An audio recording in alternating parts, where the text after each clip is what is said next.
Teman-teman sekalian, welcome back to my channel. Kembali lagi kita akan berbagi update informasi terbaru, yang dimana di informasi kali ini bahwa ada 3 hal yang perlu dilakukan sebelum pengangkatan honorer menjadi ASN. Dan bagaimanakah informasi selengkapnya? Mari ikuti video ini hingga selesai. Sebelum kita lanjut, saya mengajak sobat YouTube yang baru menemukan channel ini, jangan lupa untuk menekan tombol subscribe dan nyalakan lonceng notifikasinya, sehingga bisa mendapatkan video-video terbaru dan tidak ketinggalan informasi dari channel ini. Informasi yang dikutip dari cpnn.com bahwa 3 hal penting harus dilakukan sebelum angkat honorer jadi P3K dan PNS. Undang-Undang Nomor 20 Tahun 2023 tentang ASN mengamanatkan penataan honorer harus sudah tuntas Desember 2024. Nantinya mengenai kriteria honorer seperti apa yang berhak diangkat menjadi P3K penuh waktu dan P3K part-time akan dituangkan ke dalam Peraturan Pemerintah Manajemen ASN. Peraturan Pemerintah Manajemen ASN sebagai turunan Undang-Undang Nomor 20 Tahun 2003 itu ditargetkan sudah terbit akhir tahun ini. Terkait dengan pengangkatan honorer menjadi P3K, anggota Komisi 2 DPR RI Mardani Alisera menyampaikan beberapa hal. Yang pertama, tenaga honorer mendapat pelatihan. Mardani mengingatkan pemerintah untuk mendahulukan tenaga honorer dalam pengangkatan non-ASN menjadi P3K.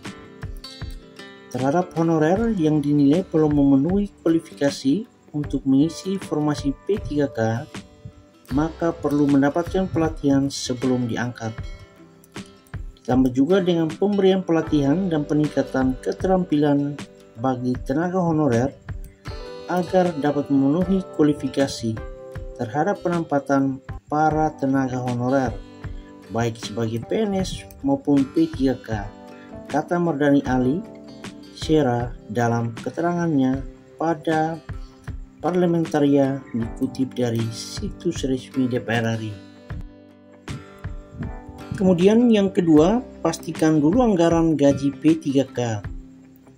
Mardani juga mendorong pemerintah untuk memastikan terlebih dahulu bahwa tidak ada penurunan pendapatan bagi tenaga honorer di posisinya yang baru sebagai P3K.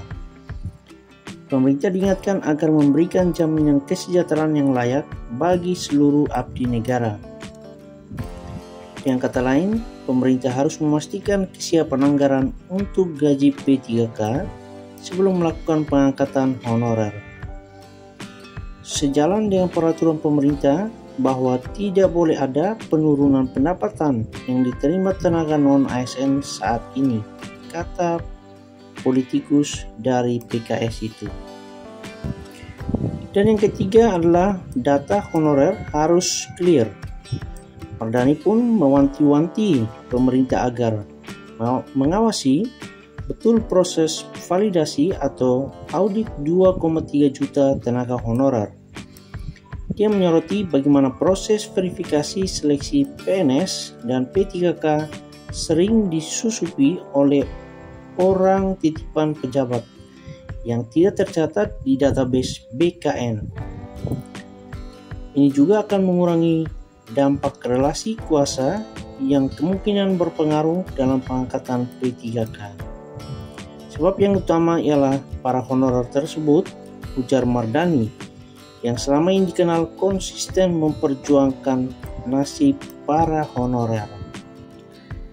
Teman-teman sekalian, dengan demikian informasi kali ini semoga bermanfaat.